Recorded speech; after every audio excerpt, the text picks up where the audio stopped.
In den vergangenen 2 Monaten hat Russland im Abstand von 7 bis 10 Tagen jeweils heftige Luftangriffe auf zivile Infrastruktur in der Ukraine durchgeführt. Glauben Sie, dass Russland diese Strategie in den kommenden Wochen und Monaten fortsetzen wird? In the past 2 months, Russia has carried out intense airstrikes on civilian infrastructure in Ukraine at intervals of 7 to 10 days. Do you think Russia will continue this strategy in the coming weeks and months? Well, first of all, we have to deal with semantics. Russia has not carried out strikes against civilian targets. What an absurdity. Russia has carried out strikes against critical infrastructure targets that relate to the ability of the Ukrainian nation to wage war. Now, these are dual use.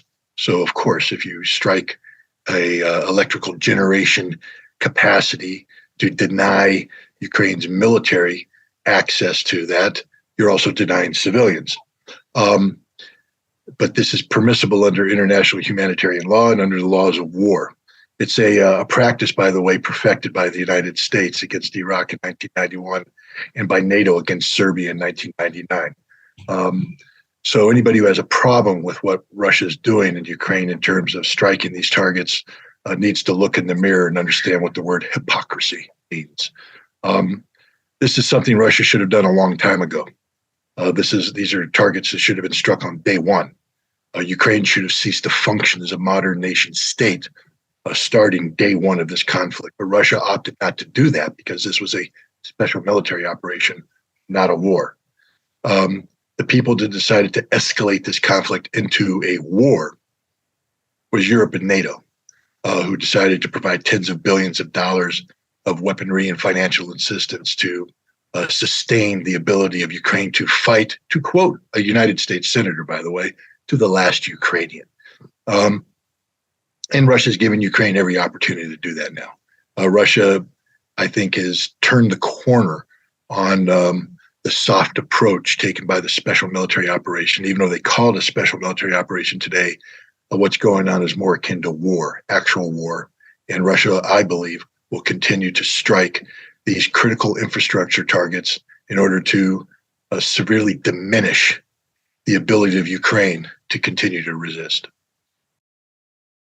Die Stadt Bachmut im Gebiet Donetsk ist aktuell sehr stark umkämpft. Was macht Bachmut für beide Seiten so wichtig? There is currently a lot of combat going on around Bakhmut. Why this particular location? What makes it so important for both sides?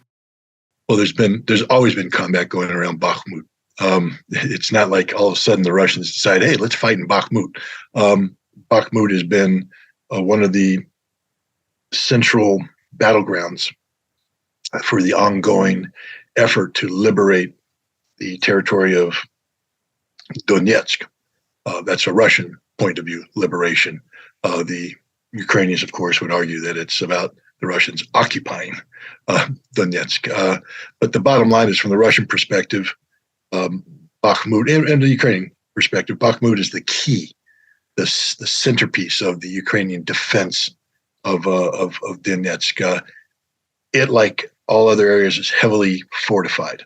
And if you take Bakhmut, you open up lines of communication to threaten Kramatorsk, a city that's located to the north and to the west, a major city. But you also create operating capability to maneuver to the left and to the right, to the south and to the north. Bakhmut is the key to the Ukrainian defense. So if Bakhmut falls, this network of defenses that Ukraine has built in Donetsk will collapse. So that's why this is absolutely essential. And this is why the Russians have, at extraordinary cost in lives on both sides, continued this attack. And it looks as if the Russians are finally on the verge of succeeding in Bakhmut. And it's interesting that the timing of this appears to coincide with the arrival in the special military operation of the bulk of the recently mobilized forces who are going to be organized into combat formations capable of exploiting this breach of the Ukrainian defenses. So this is a critical time in the overall war. I believe that the Russian success in Bakhmut, if it indeed it materializes, will be seen as one of the turning points of this conflict. Der ehemalige US-Oberst Douglas Macgregor äußerte sich kürzlich, dass er für die kommenden Wochen eine starke russische Offensive erwartet, die die Kämpfe entscheiden werde. Sehen Sie das ähnlich? Macgregor recently made a forecast in which he accepts a strong Russian offensive in the coming weeks that will decide the conflict. Do you have a similar view? Yes. I mean, Russia mobilized 300,000 troops for a purpose. And I don't think the purpose was to show up in Ukraine and sit on their behinds. I think the purpose is for them to win the war. And you win the war by carrying out offensive military action against the enemy. The enemy in this case is the Ukrainian/collective West forces that have been assembled in eastern Ukraine. Russia will have to decide, how best to use these resources, where the offensive will occur, what will the goals and objectives be. And that's very difficult for somebody in the West to predict. I have ideas, but I don't pick up the phone and call Vladimir Putin every morning and say, "Hey, Vlad, what are you guys doing? I need to tell all the social media podcasts what the Russian intent is. Could you give me some insight?" That doesn't happen. The Russians will do that which the Russians believe needs to be done to accomplish the objectives. Therefore, I think it's going to be decisive. It's going to be large scale. And it's going to be hell on earth for the Ukrainians that have to suffer through it. And this is the tragedy of all. A lot of Ukrainians are going to die. I'll just say that one more time. A lot of Ukrainians are going to die. Men who don't need to die, shouldn't have to die. They're going to die. They're being sacrificed by their government and by NATO, and by the United States to achieve an unattainable objective. Ukraine cannot win this war. They're going to lose. And yet, for hubris, because there is no geopolitical gain anymore, Russia is winning and will win. So there's nothing to be gained here except desperately trying to cobble on to some sort of face-saving moment for politicians. But that's not going to do the wives, the mothers, the sisters, the sons, the family members of these men who are going to die in numbers that are inconceivable for Europeans at this stage.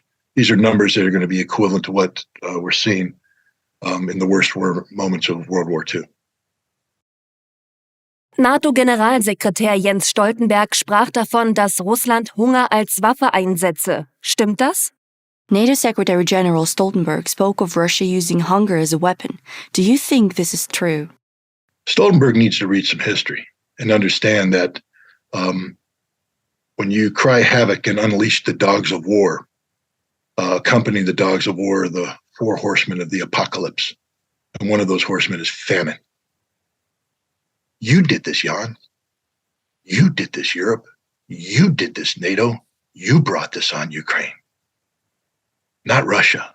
You did, by expanding NATO, by turning a blind eye to Minsk, by buying into Petro Poroshenko's notion that Minsk was a sham to buy time to build up Ukrainian military capable of defeating Russia on a field of battle. War was the only solution that Europe sought. Peace was never a solution. And with war comes famine. Hunger is the inevitable byproduct of large-scale conflict. Russia's not using a hunger weapon. Shame on you, Jans. You're using the hunger weapon. Russia didn't sanction food shipments, fertilizer shipments. You did. So the hunger that's being inflicted on the people of Ukraine and indeed on the world is solely the fault of Europe, solely the fault of Jens Stoltenberg, solely the fault of NATO. The best way to bring food to the Ukrainian people is to stop this war. And you know what will happen? Almost instantaneously, lines of humanitarian trucks will be shipped in. And you know where those trucks are going to come from? Russia, not Europe. Russia. Because Russia cares about people. They care about their own people, and they care about the Ukrainians, and they will feed them. They've shown this throughout time. Where are the European trucks? Oh, I'm sorry, they don't have any food left over from all the food they siphoned off that was shipped out of Odessa instead of going to the hungry people of the world, ended up going to Europe. So Europe is eating the food meant for the Ukrainian people. Shut up, Jans. In den Anfangsmonaten wurde die russische Militärführung mehrmals ausgetauscht. Seit General Sergei Surowikin das Ruder übernommen hat, wirkt die Lage stabiler. Wie beurteilen Sie Surowikins Arbeit bisher? In the early months, the Russian military leadership was replaced several times. Since Surovikin took the helm, the situation seems more stable. How do you assess his work so far? Well, we're early on in the stage. First of all, let's talk about the relief of officers. The transition from a peacetime military to a wartime military is a very difficult one to do. What makes a leader successful in peacetime does not automatically translate into success during wartime. One only needs to study any military early on in a conflict, and you'll see that leaders who everybody thought would do great don't perform, and they're replaced by leaders whom during peacetime everybody thought were mediocre, but suddenly perform very well in combat. Nobody's ever called General Surovikin mediocre. He's always been a strong leader, but he's combat tested. He's been to war. He understands war. And I believe he is somebody who will, like General Grant, if we're going to cite American history, when Grant took over the Army of the Potomac in the American Civil War, there were difficult times. Just like General Surovikin said, there are difficult times. There are tense times. We will have to make difficult decisions. But those decisions will be made. The costs will be understood ahead of time and will be absorbed. Mistakes will be made and overcome, and victory will be Russia's, just like victory was the Union's in the war. I have nothing but the highest confidence in the competency of the general. If Russia is to win this conflict, it'll be because of leaders like General Surovikin, but also the leaders underneath him, the battalion commanders, the company commanders, the men on the front line who have learned to fight a war. I mean, the Russian army was largely untested when this conflict began. And what we've seen is that for every mistake that was made, the Russians have identified it and adapted. And the military that exists today in Ukraine, the Russian military that's deployed to Ukraine, is vastly different from the military that started the conflict. This is a military that unfortunately has learned to kill with great efficiency, and recognizes that the only way this conflict ends is by killing so many Ukrainians that the Ukrainian army ceases to exist. That's the tragedy of war, because ultimately victory only comes when thousands, sometimes hundreds of thousands, die.